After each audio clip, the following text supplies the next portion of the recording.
Ahora va. Ya, ahora sí. Ok, ingeniero, buenas noches. El día de hoy, bueno, en esta presentación, mi compañero Gustavo Ramos Escobar y yo, que soy Leonardo Valentín Gore Vázquez, presentaremos el tema que son fallas simétricas. Y pues bueno, estamos en la asignatura de análisis de potencia 2 y ya, hay que empezar. Bueno, para iniciar, hablemos de cómo se aborda este tipo de fallas y bueno, el cortocircuito trifásico simétrico se analiza mediante un modelo por fase. ¿Pero por qué? Porque en una falla trifásica las tres fases del sistema quedan sometidas a condiciones eléctricas iguales y equilibradas, lo que nos permite simplificar el cálculo utilizando el circuito de secuencia positiva o algún modelo por fase. Y bueno, el objetivo principal de este estudio es determinar la corriente de falla en el punto exacto donde dicen que se que pasa el cortocircuito. Y bueno, y esta información es vital porque se tiene que seleccionar la capacidad interruptiva de nuestros equipos de protección y para verificar los esfuerzos térmicos y electrodinámicos, ya sean los generadores, líneas, barras, transformadores, etcétera. Y bueno, continuando, bueno, pasemos a ver cómo se modela específicamente los componentes del diagrama unifilar. Siguiente, allá. Para los transformadores, estos se representan mediante su reactancia de dispersión, lo cual es la encargada de limitar la corriente durante el cortocircuito. Esta reactancia se incorpora entre las barras que une el transformador normalmente se expresa en valores por unidad. Esto es fundamental ya que todas las reactancias tienen que estar expresadas sobre una misma base de potencia y tensión. En el caso de las líneas de transmisión, estas se representan por su reactancia serie. A mayor reactancia serie entre la fuente y la falla, menor será la corriente que llega al punto de cortocircuito. Y bueno, como regla general, para simplificar el modelo común, siempre se utiliza principalmente las reactancias y se suele despreciar las resistencias, ya que estas últimas suelen ser muy pequeñas en comparación a las reactancias mismas. Ahora, continuando, en cuanto a las máquinas síncronas y las cargas del sistema, su comportamiento es muy distinto durante una falla.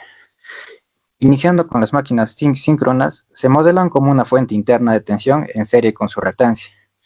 Esta reactancia cambia según el instante que queremos analizar. Usamos la reactancia subtransitoria inmediatamente después de iniciar la falla, la transitoria para el periodo posterior y la síncrona para representar el régimen permanente. En consecuencia a esto, un generador o motor cercano a la falla aportará una parte muy importante de la corriente inicial del cortocircuito. Y por otro lado, casi siempre despreciamos las cargas que no sean máquinas rotativas. Vuelve. Durante, ya. Y por otro lado, casi siempre despreciamos las cargas que no sean máquinas rotativas, que durante una falla corta su efecto sobre la corriente de cortocircuito es muy pequeña si lo comparamos con el gran aporte que dan los generadores y los motores. Ya. Ahora, existen tres métodos equivalentes para resolver matemáticamente estos cortocircuitos simétricos. Siguiente. Ya. Estos tres métodos son primeramente el método de voltajes internos de las máquinas, que nos permite determinar el aporte individual de cada máquina a la corriente de falla. Luego tenemos el teorema de Thevenin, que es donde reemplazamos toda la red vista desde el punto de falla por una fuente y una impedancia equivalente. Así se divide la tensión de Thevenin entre sus impedancias y obtenemos la corriente. Y el último que es el método de la Z barra o Z bus, en donde el elemento diagonal correspondiente a la barra de falla nos permite calcular directamente la impedancia equivalente vista desde ahí. Ya, en conclusión, y bueno, la conclusión más importante aquí es que los tres métodos deben conducirnos exactamente a la misma respuesta, la misma corriente de cortocircuito, siempre y cuando usemos las mismas bases y los mismos datos del sistema. Ahora pasaremos al enunciado, para darle un pequeño ejemplo de cómo funcionan estos métodos. Ya. Bueno, acá tenemos un sistema compuesto por dos generadores, uno de 50 megavolt y el otro de 100 megavolt, dos transformadores y una línea de transmisión de 138 kilovolts con una reactancia de 40 ohmios. Y acá se puede observar que las reactancias de cada equipo acá se puede observar la reactancia de cada equipo en la tabla. ¿Ya? La condición de falla establece que ocurre un cortocircuito trifásico en la barra 5. El voltaje de prefalla es de 15 kilovolts y vamos a despreciar la corriente de carga prefalla. Aquí el objetivo o lo que está pidiendo será de determinar dos cosas. Primero, la corriente de falla subtransitoria usando los tres métodos que ya se mencionó anteriormente. Y segundo, determinaremos las contribuciones específicas a la falla que provienen ya sea del generador y el transformador. Y bueno, con esto aclarado, pasemos al primer método. Bien, continuando con la exposición, primero en esta diapositiva voy a presentar lo que es convertir todo el sistema a un mismo sistema de base, ¿no? Lo que son las potencias, tensiones, impedancias y las corrientes bases. Como se observa en el diagrama, el sistema se ha modelado de esta manera. Se tienen los datos que nos dan en el enunciado, lo que es la parte del generador, se le denomina lo que es la zona 1, la zona 2 que tiene que ver mayormente lo que es la línea de transmisión, lo que es parte del transformador 2, y la zona 3 donde se va a analizar lo que es el punto de falla, ¿no? Donde es en la barra 5 donde ocurre. Entonces, las magnitudes bases en la zona de falla. Tenemos la zona 1, que es esto, tenemos una tensión de 10 kV, una potencia base de 100 MVA. La zona 2, que es una tensión base de 138 kV y una potencia base de 100 MVA. La impedancia base en la zona de las líneas, que es la zona 2, se utiliza esta fórmula, ¿no? Que Z base es igual a la tensión base elevada al cuadrado entre la potencia aparente base, ¿no? Que es igual a 138 kV elevado al cuadrado entre lo que es la potencia aparente, que es 100 MVA, nos da un resultado de 190,44, que el resultado nos va a servir para lo que es hallar lo que es la impedancia base, ¿no? Del sistema. En la zona 3 es donde ocurre la falla, ¿no? Es donde el lugar principal donde vamos a hacer el análisis, donde tenemos una tensión de base de 15 kV, una potencia base de 100 MVA. Y para este tipo de ejercicio, como la falla ocurre en la barra 5, voy a calcular lo que es la corriente base, pero en la zona 3 nada más, que se calcula entre la potencia base, entre la raíz de 3 por la tensión base de la zona 3, que nos da un resultado de 3,849 kiloamperios. Voltaje prefalla en la barra 5. En el enunciado nos dice que hay una tensión prefalla en el punto de falla, que es de 15 kV, y como la tensión base en la zona 3 también es de 15 kV, nos da un resultado de voltaje de falla de 1 PU. Bien, a continuación se hace el siguiente método, lo que es todas las reactancias, llevarlo a un sistema, a un mismo base, no un sistema de base referido que es de 100 MVA. Para el generador 1 tenemos una reactancia de J20. Para hacer lo que es llevarle a un mismo sistema de base, lo que se utiliza es la fórmula, ¿no? Que es de la tensión antigua que se tiene entre la tensión nueva multiplicado por lo que es la potencia base, que es la nueva, entre la potencia antigua, que nos da un resultado de una reactancia de J 0,576 PU. Para la línea de transmisión 1 nos da una reactancia de J10, con las tensiones base en el mismo sistema se anulan, y la potencia base nueva, que es de 100 MVA, entre la potencia base antigua, que es de 50 MVA, dando un resultado de J 0,20. De la misma manera, para el generador número 2 nos da un resultado de reactancia de J 0,20. Para la línea de transmisión 2 nos da una reactancia de J 0,1 PU. La reactancia de caída de la línea que está en la zona 2 tiene una tensión base de 138 kV, y como anteriormente en la zona 2 había analizado lo que es el Z base, que tiene un valor de 190,44 ohmios, se hace la conversión, ¿verdad? Una división, y nos da un resultado de una impedancia de J 0,210 PU. La misma impedancia base se realiza en ambas líneas porque pertenecen a la zona de 138 kV, porque están conectados lo que es en la zona 2. Y aquí sí tiene lo que es un resumen de lo que son los valores finales en PU, que al final, en la siguiente diapositiva, voy a presentar lo que es un diagrama ya no convertido todas las reactancias de los transformadores, generadores y las líneas de transmisión en una misma base. Una secuencia positiva y ubicación del cortocircuito, que en este caso ocurre en esta parte, ¿no? En la barra 5. ¿Por qué le menciono lo que es una secuencia positiva? Porque es una falla asimétrica que ocurre entre las tres líneas. No hay, como se llama, no hay desbalance en las líneas para que existe lo que es la secuencia negativa y tampoco tenemos lo que es la corriente de fuga que es por neutro o tierra, que son cortocircuitos, ¿no? Que ocurren. Por eso solamente se analiza en lo que es la secuencia positiva. Se tiene lo que es el diagrama.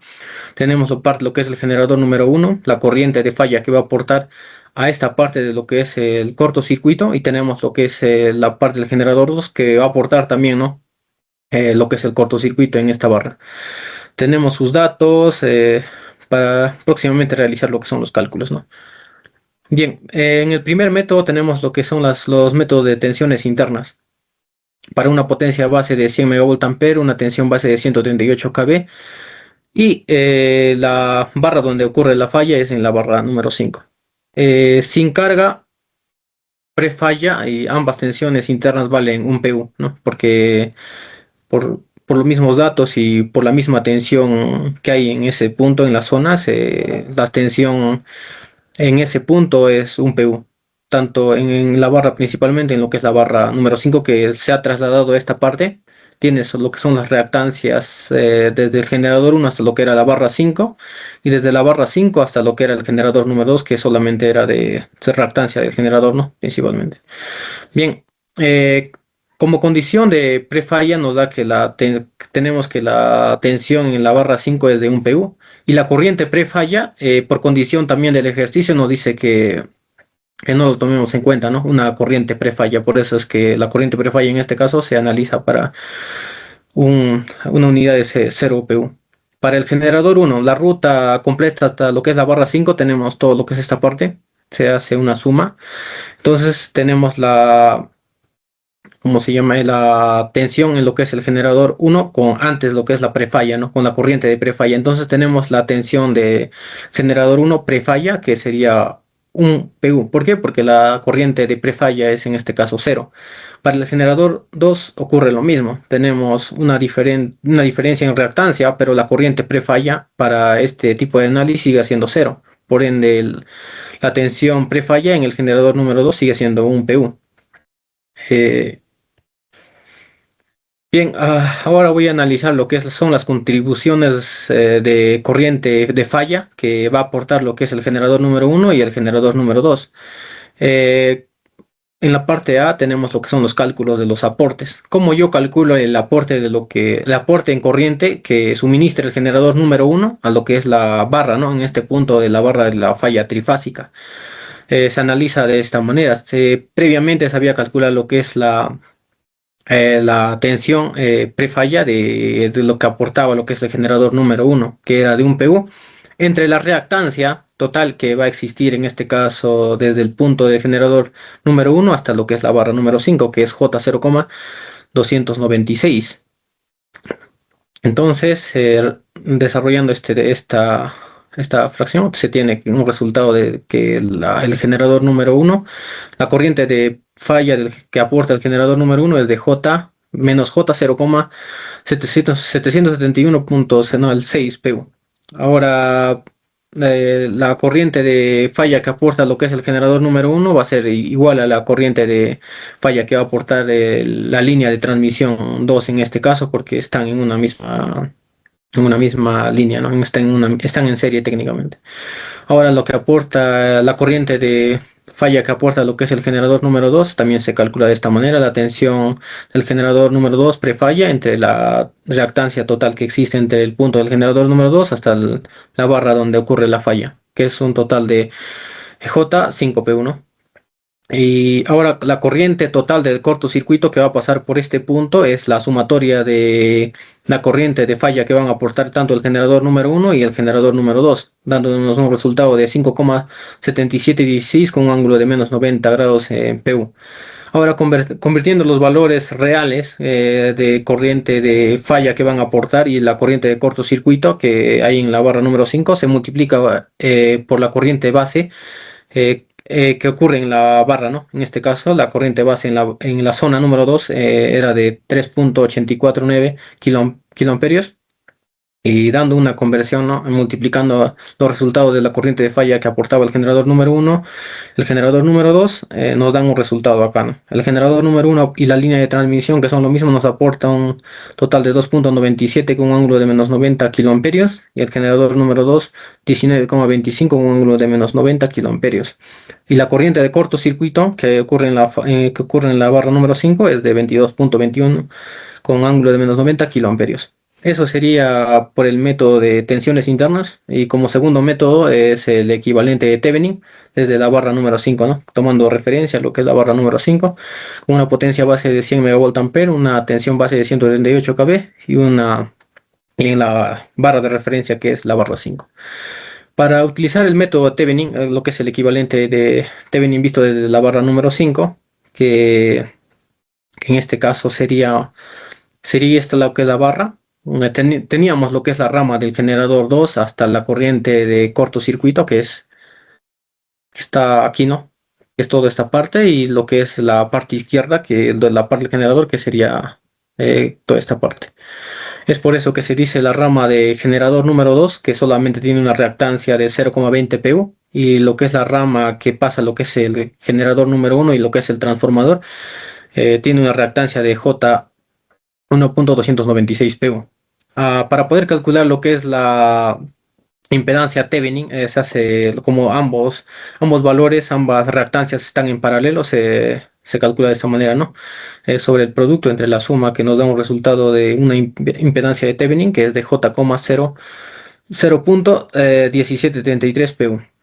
Ahora, la tensión Thevenin, vista desde la barra número 5, nos dan como dato, ¿no? Que es una tensión de prefalla que es de 1 pu. Esos serían los datos para realizar el cálculo de corriente de cortocircuito y lo que es la corriente de falla que aporta el generador número 1, generador número 2, al sistema, ¿no? En este caso a la barra de falla. Eh, para poder calcular nosotros lo que es el cortocircuito trifásico en la barra número 5, se utiliza lo que es esta fórmula, que es la tensión Thevenin entre la impedancia de Thevenin. La tensión Thevenin nos da lo que es un pu, y lo que es la impedancia Thevenin, que es 0,1733 pu, ¿no? Efectuando esta fracción nos tiene un resultado de 5,7716 con ángulo de menos 90 pu. Ahora, esta corriente de cortocircuito que se tiene se multiplica por lo que es la corriente base, ¿no? Que ocurría en lo que es la base número 2, calculado inicialmente. Ahora, teniendo ya lo que es el valor de cortocircuito que se muestra en esta figura, que es de menos J 5,7716 pu, se puede calcular lo que son la corriente de falla que aporta tanto el generador número 1 y lo que es el generador número 2 en esta dirección, como con el método de divisor de corriente, ¿no? Se tiene lo que es la tensión la corriente de cortocircuito en real técnicamente de 22,21 kiloamperios multiplicado para la parte lo que aporta el generador número 2, sería multiplicado por la tensión de 1,296 JPU entre la sumatoria de estas dos tensiones, que nos da un resultado de 19,25 kiloamperios, y lo que es la corriente que aporta el generador número 1, y lo mismo que lo que va a aportar lo que es el transformador en este punto, nos da un resultado de 2,97 kiloamperios. Eh, Corresponde al aporte remoto proveniente del generador 1 también, ¿no? Es el mismo valor. Bien, a continuación voy a pasar a mi compañero para que explique lo que es el tercer método. Ya, pasando al método de la Z barra, ya, pasa pues. Ya, al igual que en el anterior, que en los otros métodos, se va a sacar pasa a la siguiente. De cada elemento, de cada reactancia, se va a sacar su valor en pu. ¿Sigue? Continúa, por favor. Ya. Ahí se va a sacar Ya, primero acá lo que se hizo fue sacar los valores en pu de cada elemento. Del generador 1, del generador 2, siguiente. Del transformador 1, del transformador 2 y de la línea, que al final de cuentas que que los otros métodos va a dar los mismos valores en pu. Siguiente. Ahora, para el método De la Z barra se hace lo mismo que en los primeros métodos. Se va a sacar y se va a hacer un diagrama de reactancias de acuerdo a los valores en PU que se sacó de cada elemento. Y en este caso, como ya dijo mi compañero, estamos analizando el error en la barra 5. ¿Y no? Ya. Para, ya, ¿qué cosa se debe hacer primero para sacar las matrices de admitancia? De cada valor en PU todo se debe dividir, pues ahí dice la fórmula 1 entre el valor de la reactancia, que pasaría a ser las admitancias de cada uno. Cuando se haya la admitancia de cada valor, cada admitancia se va a poner en el mismo esquema que se usó para las reactancias. Y con eso ya se va a acomodar en la matriz de admitancias, ya sea en el espacio I11, I22, I21, ahí de acuerdo a lo que está posicionado en las barras. Ahora, para sacar la matriz o la matriz Z o la Z-bus, lo que se debe hacer es a la matriz Y-bus hacerle su inversa. Cuando se haya la inversa de la matriz Y-bus, siguiente, se va a sacar la matriz Z-bus, que como ya dije anteriormente es la inversa de la matriz Y-bus. Ya, ahora, ¿qué cosa es lo que pedía el problema? Era la falla en la barra 5. Entonces nos vamos a ir al elemento Z55, que es específicamente para la barra 5. Y ahí, pues ahí se tiene que el último elemento es el J0.173T en PU. Eso es con lo que vamos a trabajar, ya que la falla ocurre en la barra 5. Siguiente. Ya, con ese valor, ahora lo vamos a sacar la corriente de falla, pero en PU, que prácticamente va a ser el valor el voltaje del generador en PU, que es 1, sobre el valor del valor Z55 que hemos hecho anteriormente. Y con eso hemos hallado la corriente de falla en PU. Ahora, para hallar la corriente de falla, pero así en amperios, tenemos que multiplicarlo por la corriente base. ¿Ya? Y bueno, la corriente base prácticamente se halla por la potencia base sobre raíz de 3 por el voltaje base, que nos va a dar un valor de 3.846 amperios. ¿Ya? Y bueno, para hallar el resultado final, lo que se hace es multiplicar el valor en PU por el valor base, que al final nos ha dado un valor de 22,2 kiloamperes, que es lo mismo que se halló que los anteriores métodos. El siguiente. Ahora, comparando, bueno, acá se tiene un resumen de todo lo que se halló, la corriente base, el elemento de la diagonal 5,5 y bueno, todo eso. Siguiente. Ya. Ahora tenemos una comparación de los tres métodos. En los tres métodos se halló la misma respuesta. Ya es la corriente de falla la, y la admitancia también que, de falla que vamos a encontrar en la barra 5. Y bueno, ya con eso ya se concluye que los tres métodos siempre van a llegar a la misma respuesta. Y bueno, le voy a dar el paso a mi compañero. Voy a continuar con la exposición, en este caso ya otro tema que corresponde a lo que son las fallas simétricas, eh, corrientes características de cortocircuito que se puede calcular en este tipo de ejercicios o en este tipo de temas. ¿Por qué se estudian? La corriente de cortocircuito sirve para seleccionar equipos capaces de soportar el esfuerzo electrodinámico inicial y de interrumpir la falla con seguridad, ¿no? Las corrientes principales que se analiza en este tipo de ejercicio, o sea, en este tipo de temas, son la corriente subtransitoria, la corriente transitoria, la corriente permanente y la corriente de choque.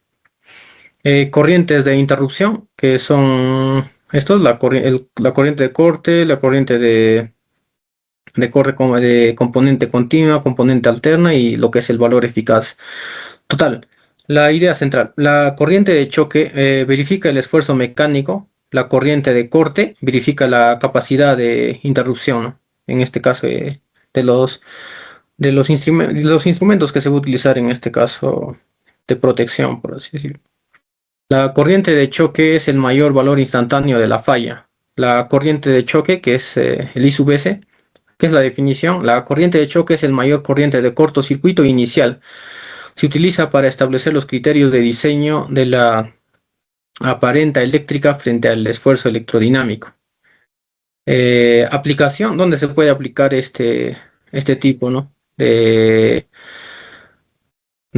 análisis, lo que son los interruptores, en las barras, en los conductores y en los soportes. El valor máximo posible de corriente de choque es 2 raíz de 2 por la corriente subtransitoria.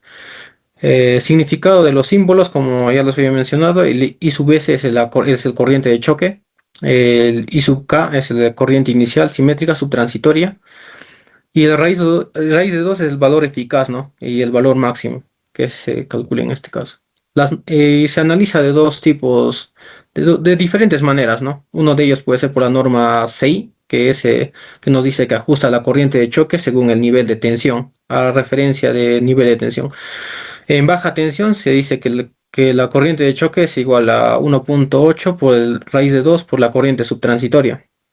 El corriente de choque en media tensión es 1.5 raíz de 2 por la corriente subtransitoria multiplicado por 1.02 más 0,98 epsilon elevado a la menos 3R entre X. ¿Qué es el R y qué es el X? El R es la parte real de la impedancia y la X es la parte imaginaria, ¿no? En este caso lo que es la reactancia.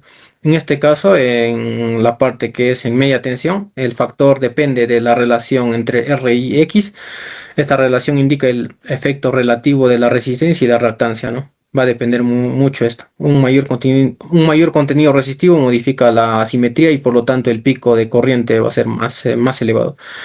En alta tensión se tiene que la corriente de choque es 2 raíz de 2 por la corriente subtransitoria. La corriente de corte combina una parte continua y una parte alterna. La corriente de corte, ¿no? La corriente de corte es el valor eficaz de la corriente de cortocircuito, que es un interruptor que puede interrumpir con seguridad y con un solo ligero en el deterioro de sus contactos. La componente continua se le representa de esta manera, que representa la componente que disminuye exponencialmente después de iniciar el cortocircuito. Esta es lo que es la componente continua. La componente alterna, la corriente de corte que tienes con este símbolo, ¿no? Que representa lo que es la alterna, representa la componente eficaz alterna que evoluciona desde el régimen subtransitorio hasta el régimen permanente. La componente continua disminuye exponencialmente con el tiempo. La expresión en el instante de corte, la corriente de corte es igual a raíz de 2 por la corriente subtransitoria multiplicado por epsilon menos el tiempo de corte entre lo que es la constante de tiempo. Significados, la corriente de corte es la componente continua, la corriente subtransitoria y Tc es el tiempo de corte, ¿no? Y el constante de tiempo es el Tk. Nos dice que a mayor valor de este valor que es Tk, la componente continua tarda más en disminuir, ¿no? Componente alterna. La componente alterna, el régimen subtransitorio al permanente. Esa es la relación. Su expresión general es como se observa en esta parte. La ecuación combina el decaimiento subtransitorio y el decaimiento transitorio y la corriente permanente. Significando de los términos, la corriente subtransitoria, la constante de tiempo subtransitoria, corriente transitoria, la corriente permanente y la constante de tiempo transitoria también. Ahora el segundo método, lo que es la norma CI 909, simplifica el cálculo mediante el factor, en este caso 1, el método aproximado para la componente alterna. Solo para la componente alterna, el factor U depende del tiempo mínimo y el retardo y la relación entre la corriente subtransitoria de cortocircuito del generador y la corriente nominal del mismo. Corriente subtransitoria entre la corriente, en este caso, I sub n, ¿no? La norma da una serie de expresiones y gráficos para su determinación. Cuando se usa, en este caso, el valor de U igual a 1. Cuando se cumple esta condición, cuando la corriente subtransitoria entre la corriente I sub n es menor o igual que 2. Y la parte C, que es la consecuencia, ¿no?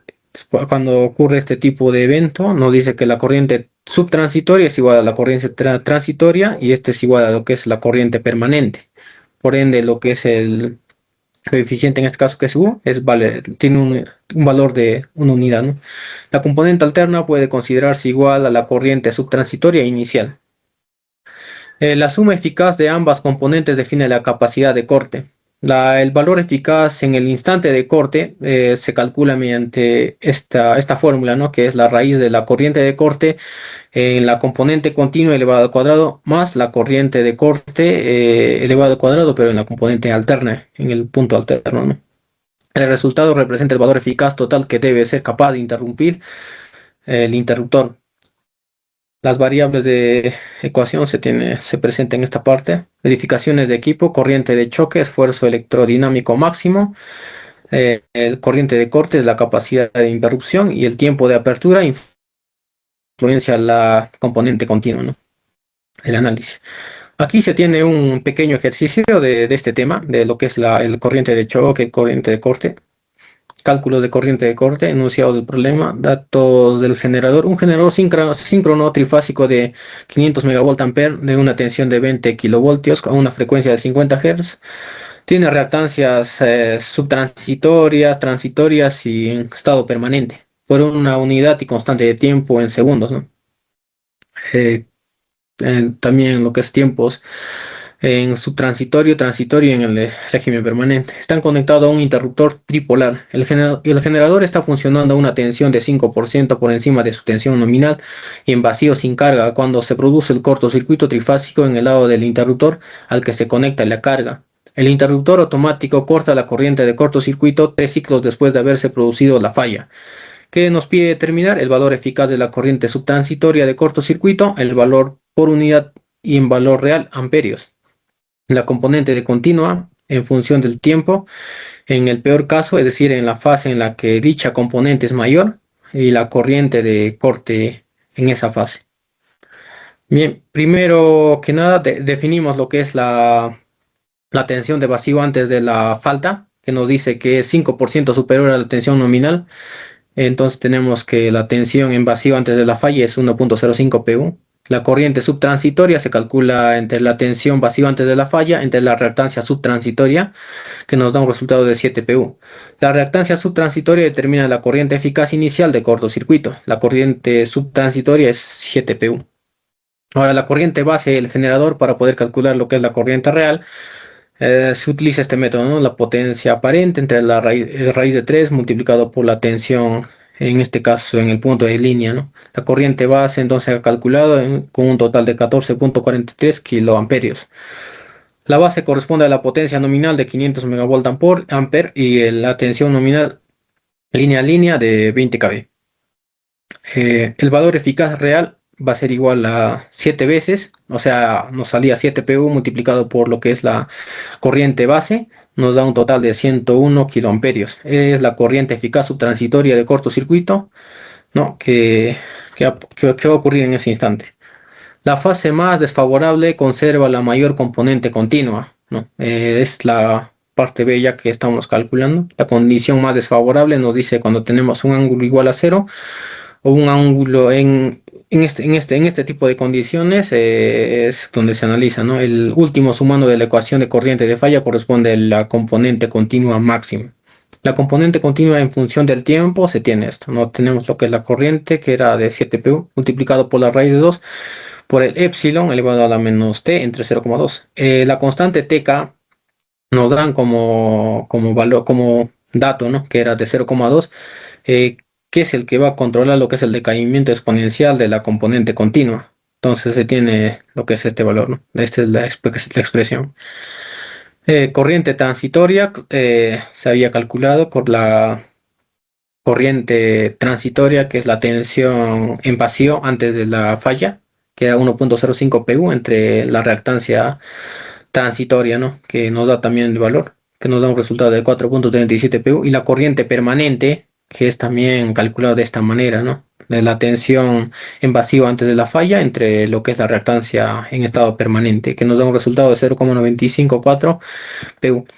Usa la reactancia síncrona, en este caso reactancia síncrona en estado permanente, que es 1.1 pu.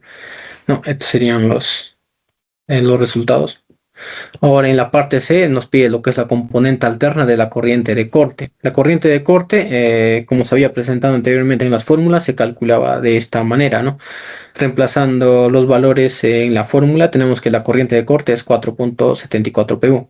Es el tiempo de corte que es de 0.06 segundos, equivale a 3 ciclos en un sistema de 50 Hz, ¿no? Dando lo que es la conversión. La componente alterna evoluciona desde la corriente subtransitoria hacia lo que es la corriente transitoria, considerando los decaimientos subtransitorio y transitorio. La parte C nos pide lo que es la corriente de corte eficaz total. La corriente de corte eficaz total se calcula de esta manera: la raíz de la corriente de corte en la parte continua elevado al cuadrado más la corriente de corte en la componente alterna elevado al cuadrado, dándonos un resultado de 8.73 pu. Se combinan la componente continua y la componente alterna en el instante de corte. La corriente de corte lo calculamos en la primera instancia, que nos daba un valor de 105,77 kiloamperios, y la corriente de corte en alterna un total de 68,39 kiloamperios, y el corriente de corte un total de 126,02 kiloamperios.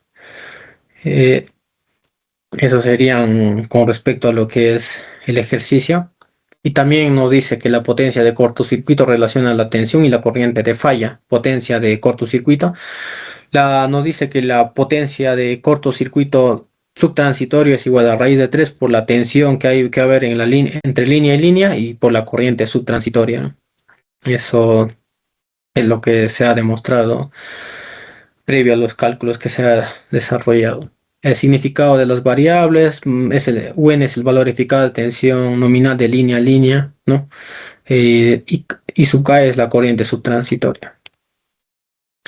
La potencia de falla permite seleccionar el interruptor y estimar la impedancia. La capacidad de ruptura. Un dispositivo interruptor debe tener la capacidad de ruptura mayor o igual a que la potencia de cortocircuito en la red en el punto de instalación. Para seleccionar el interruptor se calcula la máxima potencia de cortocircuito según el tipo y localización de la falla en cualquier punto. En muchas redes de media tensión puede emplearse este dato indicando por la compañía distribuidora, ¿no? Nos darían como dato. La impedancia de cortocircuito se calcula de esta manera: la tensión Thevenin que se presenta de esta manera, entre la potencia subtransitoria, entre raíz de 3 por la tensión que va a haber entre línea a línea. Y en funcionamiento normal, la tensión en el nudo cualquiera es próximo a la nominal, por lo que se tiene la siguiente aproximación, con la que la tensión de Thevenin va a ser igual a la tensión que hay entre línea a línea entre raíz de 3. Entonces la impedancia subtransitoria va a ser igual a la tensión que va a ser entre fase y fase, entre línea a línea elevado al cuadrado entre la potencia subtransitoria en PU. Entonces, simplificando, se tiene que la impedancia subtransitoria es igual a la corriente subtransitoria, y la impedancia subtransitoria es igual a 1 entre la potencia subtransitoria, ¿no? En conclusión, una mayor potencia de cortocircuito implica una menor impedancia equivalente. Eso sería todo. Esto sería todo por parte de la presentación, y daríamos por finalizado eh, la ponencia de este tema, ¿no? Eso sería todo.